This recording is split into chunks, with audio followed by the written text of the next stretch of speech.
আপনারা দেখছেন CNW news TV. বাংলাদেশে শেখ হাসিনার কোনো বিকল্প নেই, বলছি বিস্তারিত।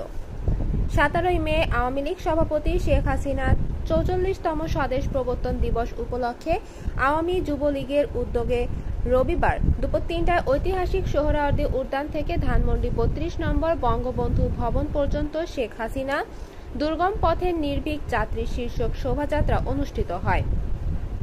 শোভাযাত্রার প্রাক্কালে এক সংক্ষিপ্ত আলোচনায় বাংলাদেশ আওয়ামী যুবলীগের চেয়ারম্যান শেখ ফজলে শামস পরশ বলেন, 44 বছর আগে শেখ হাসিনা এই বাংলাদেশ প্রত্যাবর্তন করেছিলেন বলে আমরা পেয়েছি উন্নয়ন, ভোটাধিকার, মানুষের মৌলিক ও গণতান্ত্রিক অধিকার। আপনারা সেই দিন কি পরিস্থিতি জননেত্রী শেখ হাসিনা বাংলাদেশ প্রত্যাবর্তন করেছিলেন?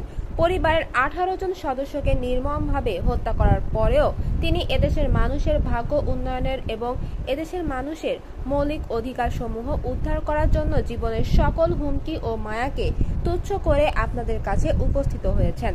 সেই বঙ্গবন্ধুই রক্তের উত্তরাধিকার হিসেবে, গণতন্ত্রের প্রতীক হিসেবে এবং এদেশের মানুষের উন্নয়নের বাহক হিসেবে তিনি সেদিন বাংলার মাটিতে উপস্থিত হয়েছিলেন। দীপ্ত কণ্ঠে সেদিন তিনি বলেছিলেন, বঙ্গবন্ধুর হত্যার বিচার তিনি করবেন। তিনি আরও বলেন, বঙ্গবন্ধুর আদর্শ থেকে বিচ্যুতি না হয়ে বরঞ্চ একটা ন্যায়পরায়ণ সমাজ ব্যবস্থার সৃষ্টির মাধ্যমে সামাজিক ন্যায় বিচার প্রতিষ্ঠার সাথে সাথে তিনি বঙ্গবন্ধুর হত্যারও বিচার করেছিলেন। এটা লক্ষণীয়, কোনো সামারি ট্রায়ালে বঙ্গবন্ধুর হত্যার বিচার হয়নি। সামাজিক ন্যায়পরায়ণ বিচার ব্যবস্থা বুকে নিয়ে তিনি প্রচলিত আইনেই বঙ্গবন্ধুর হত্যার বিচার করেছিলেন, যেখানে সামরিক জান্তারা রাতের পর রাত মুক্তিযোদ্ধা বাহিনীর অফিসারদের হত্যা করেছে, ফাঁসি দিয়েছে। সেই প্রেক্ষাপটে জননেত্রী শেখ হাসিনার এই আগমন ছিল অত্যন্ত সাহসী এবং আত্মত্যাগী। উল্লেখ করে তিনি বলেন, সেই আগমনের বার্তা এদেশের লক্ষ লক্ষ নিপীড়িত শোষিত মানুষকে উজ্জীবিত করেছিল।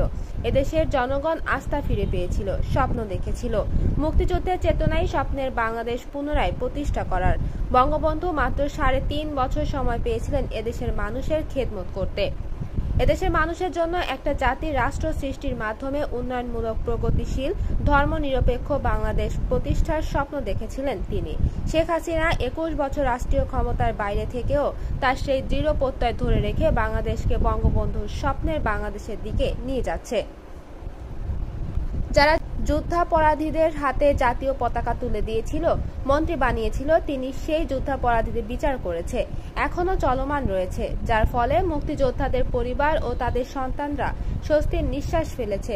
তা না হলে এই বাংলাদেশকে পশ্চাৎপদ বাংলাদেশ হিসেবে পরিচালিত হতো। পরশ বলেন, বাংলাদেশ উন্নয়নশীল বাংলাদেশ হিসেবে সারা বিশ্বে এখন পরিচিত। এই জন্যই এই অপশক্তিরা আবার সক্রিয় হয়েছে। যে অপশক্তির চারিত্রিক বৈশিষ্ট্য আপনারা সবাই জানেন, তা হলো মিথ্যাচার আর অপপ্রচারের রাজনীতি। সাম্প্রতিককালে যুক্ত হয়েছে পরনির্ভর রাজনীতি। আজকে তারা বিদেশি শক্তির ওপর নির্ভর করে, কিন্তু জনগণের ওপর নির্ভর করে না। তারা নির্ভর করে মিস্টার লুদের ওপর, যে তাদের হাত ধরে ক্ষমতায় বসিয়ে দেবে। এই স্বপ্ন, সেই স্বপ্ন আজকে ব্যর্থ হয়েছে, ধূলিসাৎ হয়েছে, কারণ জননেত্রী শেখ হাসিনার সাথে রয়েছে এদেশের আপামর জনগণ। তাই আজকের বর্ণাঢ্য র্যালি সেটাই প্রমাণ করে যে জননেত্রী শেখ হাসিনা এই মুহূর্তে এই উপমহাদেশের সবচেয়ে জনপ্রিয় নেত্রী।